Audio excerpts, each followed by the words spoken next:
Good morning সবাইকে। কেমন আছো তোমরা? আশা করছি তোমরা অনেক ভালো আছো, সুস্থ আছো, আর আমরাও কিন্তু বেশ ভালো আছি। তো এসরাই ফ্যামিলিতে অনেক ওয়েলকাম, অনেক স্বাগত। তো আজকে নতুন একটি ভিডিও নিয়ে চলে এসেছি তোমাদের সামনে, আমি সাথী। তো চলো, আজ হচ্ছে কি বলো তো, শুক্রবার এখন সকাল প্রায় 9টা মতো বাজে। ঘুম থেকে উঠেছি তখন 7:45 মতো হয়তো বাজে। তোমরা সবসময় শুনে থাকো 8টা নয় 7:45, 7টা না 7:30। যাই হোক, সব দিন তো আর সমান হয় না ঘুম থেকে ওঠা। তো উঠেই আগের দিন যে তরকারি কেটে একটু রেখেছিলাম, তোমরা দেখেছো, কচু শাক, তারপরে পটল, এই সবই আজকে রান্না হবে। তো চলো রান্নাটা তোমরা ঝটপট দেখো কি কি করছি। তো এখন কি করছি বলো তো, ওই যে রসুন দেখালাম ভিজিয়ে রেখেছিলাম, সেই রসুনটা এখন ছুলে নিচ্ছি। ছুলে ওগুলো আর কি কচুর শাকে দেবো। শুধু কচুর শাকে আর কি রসুনটা লাগবে, সেই জন্যই সেই আন্দাজি করেই আর কি ভিজিয়ে রেখেছিলাম। তো ওদিকে কচু শাক তো সেদ্ধ বসিয়ে দিয়েছি, আর কচু শাকটা আজকে করবো ইলিশ মাছের মাথা দিয়ে। মাথাটার বয়স অনেক দিন হয়ে গেছে, তো সেই জন্য ভাবলাম যে না, রেখে লাভ নেই। আর একটা কচু শাক তো রেখে দিয়েছি, সেটা আবার 2 দিন যাক, তারপরে সেটা হয়তো অন্য কিছু দিয়ে করব। মাথা তো আজকেই সব দিয়ে রান্না করে ফেলেছি। ওর বাবা বলেছিল যে 2টো কি রেখে দিয়েছো? তো আমি বললাম যে না, এমনিতেই মাথাগুলোর বয়স হয়ে গেছে অনেক দিন, তো অত দিন রাখাটা ঠিক না, সেই জন্য আজকেই করে ফেলেছি সব। তো ওইদিকে দেখো চালটা ধুয়ে নিচ্ছি, চাল ধুয়ে ভাতটা বসিয়ে দেবো। তো আজকে মেয়ে স্কুল যাবে বলেই তাড়াতাড়ি করে সমস্ত কাজ সারছিলাম। রান্না প্রায় হাফ হয়ে গেছে, তখন হঠাৎ করে পাশের বাড়ির থেকে ফোন করলো, যে যাদের বাড়ি আর কি আমার মেয়ে আঁকতে যায়, তো সেইখান থেকে ফোন আসলো, বলল যে স্যার ওদের ফোন করেছে আজকে 12টার সময় আঁকাতে আসবে। তো ওর তো স্কুল ছুটি হয় 12টা 35-এ, তো বলা হলো, তো বললো যে আবার লেট হয়ে যাবে একটা, আবার সেই 2-3 বেজে যাবে, যেহেতু 2 ঘন্টা প্রায় সময় নেয় আঁকতে, সেই জন্য বলছিল যে দেরি হয়ে যাবে, তো কি করব। তারপরে আমি যে ঠিক আছে, স্যার নাকি কোথায় যাবে, সেই জন্য আজকে আর কি বেলাতে আসবে, সেই জন্য আবার কি করব, স্কুলটা বাদ দিয়ে দিলাম আর কি। তো যাই হোক, তাড়াতাড়ি করে রান্নাটা বসিয়ে দিয়েছিলাম সেই কারণেই। তো অসুবিধা হবে না, রান্না তো এদিকে হয়ে যাবে, রান্না হয়ে গেলে তো সমস্ত কিছু ফ্রি। তো মানে আমি ফ্রি আর কি কাজ বাজের দিক থেকে। তো যাই হোক, আর কিছু করার নেই। তো সেই জন্য মেয়েকে বলছিলাম তাড়াতাড়ি করে স্নান টান করে রেডি হয়ে থাকতে, কারণ 12টার সময় তো স্যার চলে আসবে, সেই জন্য। তো ওদিকে আমি টুকটাক এদিকে কাজ বাজ কি করে নিচ্ছি। ওদিকে ভাত রেডি করে, চাল ধুয়ে রেডি করলাম, ভাতটা বসিয়ে দেবো।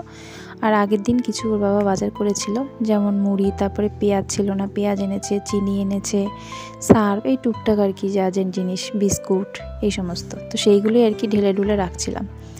তো যাই হোক, কথা বলতে বলতে দেখো রান্না কিন্তু আমার কচু শাক প্রায় কমপ্লিট। আর আমি কচুর শাকটা যখন কেটেছি, তোমরা ফলো করেছো কিনা আমি জানি না, কচু শাকের আমি কিন্তু খুব বেশি একটা আঁশ ছাড়াই না। তো যেটা বলছিলাম, কচুর শাক আমি আঁশ ছাড়াই না, জানো তো। আঁশ না ছাড়িয়ে দেখবে কচুর শাকে একদম না জল বেরোয় না। আর যদি আঁশ ছাড়িয়ে রান্না করো, তাহলে এত পরিমাণ জল বেরোয় যে গ্যাসের জল টানাতে টানাতে মানে গ্যাসের অর্ধেকই 12টা বেজে যাবে। তো সেই জন্য আমি খুব বেশি একটা ছুলি না, হালকা একদম ছোলাগুলো আর কি ছালাই। তো যাই হোক, হয়ে গেছে আমার। ওদিকে রান্নাবান্না দেখতে পেলে পটলও বসিয়ে দিয়েছি, কচু শাকও হয়ে গেছে। কচু শাক দিয়ে তাড়াতাড়ি করে আবার ভাতও খেয়ে নিয়েছি, কারণ কচু শাক হয়েছে তো আর মানে থাকতে পারছিলাম না। তো সকাল সকাল কচু শাক দিয়ে ভাত খেয়েছি শুধু। আমার কচু শাকগুলো আর কিছু লাগে না, কচু শাক দিয়ে আমি পুরো 1 থালা ভাত খেয়ে নিতে পারবো। তো আসলাম ছেলেকে ঘুম পাড়াতে। ওদিকে রান্না আমার কিন্তু সমস্ত কিছু সব কমপ্লিট, কিন্তু ছেলেকে ঘুম পাড়াতে আমার নিজেরই দেখো কীরকম মানে ঘুম পাচ্ছে। তো অনেকক্ষণ ধরে ওকে ঘুম পাড়াতে সময় লেগেছে, তো পাশে শুয়ে পড়েছে। এখন দেখছি তাকাতে পারছে না, এত ঘুম পাচ্ছে আমার, কি বলবো, নিজেরই মানে হাসি পাচ্ছিল যে ছেলের পাশে কি ঘুমিয়ে পড়বো। এখন শুধু আমার বাকি স্নানটা সেরে নিলে হয়ে যায়। তো স্নান সারতেই দেখো চলে আসলো একটা পার্সেল। এটা আমি বুক করেছিলাম, তো দেখছি আজকেই চলে এসেছে। আসলে যে ডেটটা দেয় সেই ডেটের 1-2 দিন আগেই চলে আসে, আমি সেটা জানি। তো যাই হোক, চলে আসলো যখন আর অসুবিধা নেই। এটা হচ্ছে কি আমার ছেলের জন্য আর কি। মেয়ের জন্য মেয়েও মাখতে পারবে, কিন্তু এটা 5 বছর পর্যন্তই আর কি লেখা রয়েছে। তো যাই হোক, অসুবিধা হবে না, মেয়ের জন্য তো আছে। আমরা যেটা আর কি কিছুদিন আগে কিনেছি, মেয়ে সেটাই মাখে, আর এটা শুধুমাত্র আমার ছেলেই মাখতে পারবে। তো এই যে মামা আর্থের বডি লোশন, শীতের জন্যই আর কি অর্ডার করা হলো। শীত তো বেশ ভালোই পড়েছে। অনেক দিন ধরেই ভাবছিলাম যে ছেলের জন্য কিছু একটা অর্ডার করি, যেহেতু আমাদের সব কিছুই আছে। ওর শুধু মুখে মাখার ক্রিমটা রয়েছে, তবু স্নানের পরে একটু লাগে এগুলো লোশন, তো সেই জন্য আর কি আনা। অনেক ভেবে চিন্তে আর কি এটাই চুজ করলাম। তো কোনো দিনও মাখিয়ে মানে ইউজ করা হয়নি, দেখি কেমন হয়, মনে তো হচ্ছে ভালো। তো এখন হচ্ছে একদম সন্ধ্যের পরে না, সরি, সন্ধ্যে এখনও হয়নি, আমি ভুল বলছি। এটা হচ্ছে কি ছেলের খাবার করছি। ও ঘুমিয়েছিল, তো দেখতে পেয়েছে, তো উঠেছে কটার সময় জানো তো? উঠেছে তখন বাজে 5টা।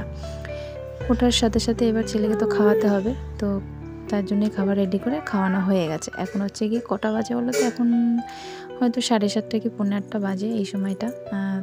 সেই জন্য বিস্কুট দিয়েছিলাম একটু ছেলেকে। ও এখন আমার ছেলে বিস্কুটটা খেতে বেশ ভালোবাসে। শুধু বিস্কুট না, ওকে বিস্কুট মুড়ি ও বেশ খেতে ভালোই বাসে। জানি না এটাও আগামী সময়েও থাকবে কি না ওর এই অভ্যাসটা। তো দিচ্ছি যখন, খেয়েছে বিস্কুট কটা। সন্ধ্যেবেলায় বেশ হালকা টিফিনও হয়ে গেছে। আসলে ও তো সেই ঘুম থেকে উঠেছে এত লেট করে, তো সেই সময় ভারী খাবার খেয়েছে দেখে সন্ধ্যেবেলা সেরকম আর পাতলা কোনো খাবার খাওয়ানো হয়নি। সেই জন্য বিস্কুট দিলাম, বিস্কুটটাই খেয়েছে। পরে একটু ভাবছি পাতলা দুধ খাইয়ে দেবো, হয়ে যাবে তাহলে। আর এদিকে কালকে কি রান্না করব সেটাই এখন রেডি করে রাখছি। তো জানো তো তোমরা কি কি বাজার ছিল, সেইগুলোই ভাবছি আজকে করব। তো ওদিকে কেটে কুটে রেখেছি, আর এদিকে রসুনটা ভিজে রেখেছি, আর ছোলা বাদামটা ভিজিয়ে রাখলাম। তো দেখছি যে জলটা বেশি হয়ে গেছে, সেই জন্য আবার জলটাকে কমিয়ে রাখলাম। তো ভিজিয়ে রাখলে বেশ না তাড়াতাড়ি রসুনটা ছোলা যায়। সকাল সকাল যেহেতু রান্না করব, এদিকে দেখো সব কিছু কেটে ধুয়ে রেখে দিয়েছি, এবার ফ্রিজে ভরে দেবো। তাহলে সকালবেলা বেশ রান্নাটা আগিয়ে যায়। তো যাই হোক, তাড়াতাড়ি হয়ে যাবে দেখে এই সমস্ত করে দিই। আর এদিকে দেখো আমার ছেলেটা খালি পার মধ্যে জড়িয়ে ধরে রাখছে।